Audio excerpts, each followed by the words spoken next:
If I could reveal anything that is hidden from us, at least in modern cultures, it would be to reveal something that we've forgotten, that we used to know as well as we knew our own names.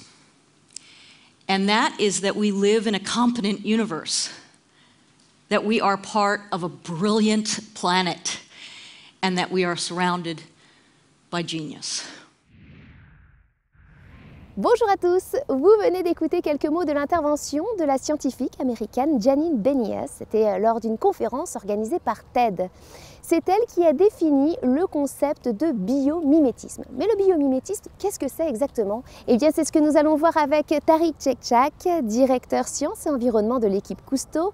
Il est également secrétaire du bureau français de biomimicry Europa. Bonjour Tariq. Bonjour Fabienne. Alors, est-ce que vous pouvez m'expliquer ce qu'est le biomimétisme en quelques mots?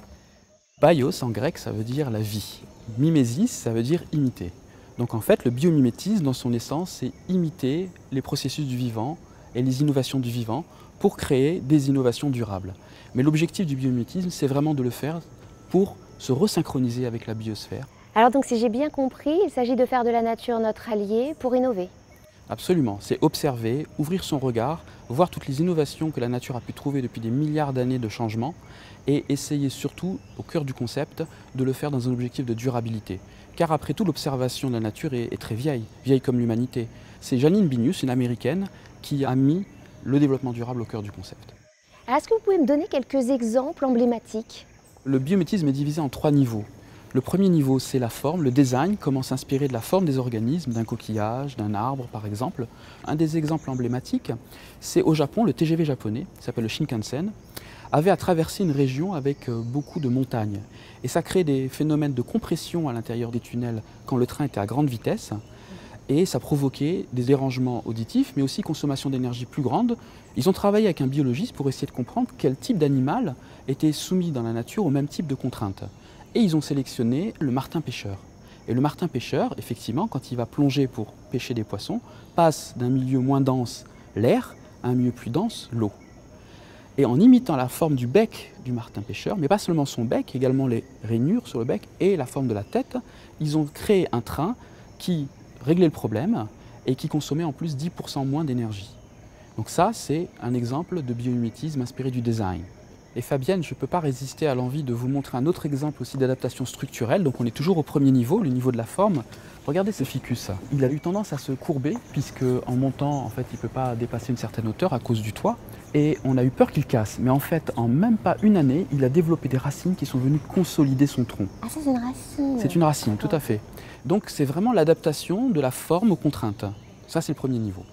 Si on va dans le deuxième niveau, alors là, il s'agit de tout ce qui est chimie, chimie du vivant. Regardez un petit peu ces fantastiques exemples de synthèse avec la photosynthèse. Eh bien, il y a une nouvelle génération de panneaux solaires qui est en train d'être étudiée, qui imite la photosynthèse. Et actuellement, il y a toutes sortes de consortiums d'universités, de laboratoires de recherche, de start-up qui travaillent sur ces nouvelles générations de panneaux solaires qui seront translucides, qui pourront même être contenus dans des peintures ou dans des vitres pour remplacer les panneaux solaires que l'on connaît actuellement. Donc ça, c'est le deuxième niveau. Maintenant, le troisième niveau, là, on parle des écosystèmes. Comment, en fait, les organismes interagissent les uns avec les autres. Par exemple, la notion de déchet n'existe pas.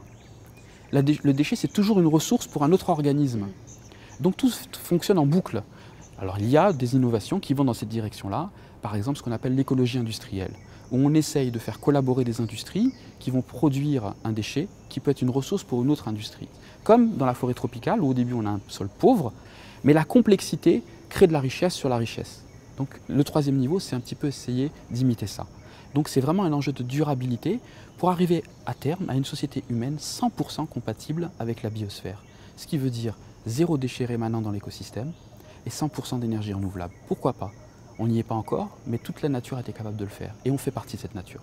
Merci beaucoup de nous avoir éclairé en tout cas sur le sujet, c'est beaucoup plus clair maintenant. Merci à vous. Et bonne continuation parce que je sais que vous repartez en expédition. Alors... Absolument, la Nouvelle-Calédonie et l'Antarctique peut-être. Pour l'équipe Cousteau. Merci beaucoup. Merci, au revoir. Au revoir.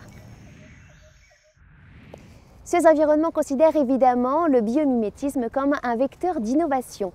Je vous propose de nous rendre au CIRCE, le centre de recherche et d'expertise de Suez Environnement, pour y rencontrer l'expert du groupe sur les sujets liés au biomimétisme. Samuel Martin, bonjour. Bonjour. Vous êtes responsable du département R&D Assainissement Environnement au CIRCE.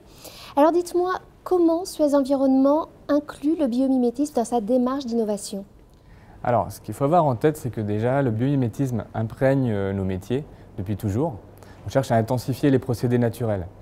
Mais c'est vrai que depuis quelques années, on se rend compte qu'on a une formidable source d'innovation dans la nature. Et donc, en observant les procédés, les mécanismes naturels, on peut beaucoup mieux focaliser les efforts de R&D, les investissements du groupe pour accéder beaucoup plus vite à l'innovation. Et alors du coup, quels travaux ont suivi cette logique au sein de Suez Environnement? Alors, on peut prendre deux exemples plus marquants. Le premier étant celui de la zone libellule, qui est un procédé où on cherche à reproduire toutes les fonctions d'un écosystème naturel pour affiner le traitement en station d'épuration. En créant ce type de zone, on crée aussi de la vie en sortie d'une station d'épuration. Un deuxième exemple, c'est la production d'énergie dans nos métiers, donc en assainissement en particulier. On cherche à produire du biogaz à partir de la dégradation de matière organique. Mais on est limité dans cette dégradation. On arrive à dégrader environ 50% de cette matière organique. Or, on voudrait aller plus loin. Alors, on a observé les tubes digestifs des animaux qui sont très bons en digestion, on va dire. Donc, on a regardé les termites. Ce sont des véritables usines à produire du méthane. On peut estimer que c'est environ 10% des émissions annuelles de méthane sont dues aux termites. C'est à peu près équivalent à la production de biogaz des activités de déchets et d'assainissement réunis. Et en fait, cet organisme a un tube digestif très particulier qu'on a cherché à reproduire pour aller plus loin, typiquement jusqu'à 75% de dégradation de matière organique. C'est à peu près ce que l'on cherche. Un deuxième volet dans l'approche biomimétique qu'on a cherché à reproduire, c'est directement d'introduire les bactéries et les enzymes du tube digestif des termites dans nos réacteurs. Donc on verra ce que cela donne. Eh bien, merci beaucoup Samuel. De rien, avec plaisir. Voilà, c'est la fin de cette édition. Avant de nous quitter, nous tenions à remercier le Muséum national d'histoire naturelle pour nous avoir accueillis dans sa serre tropicale. Quant à moi, eh bien, je vous dis à très vite pour un prochain magazine. Ciao!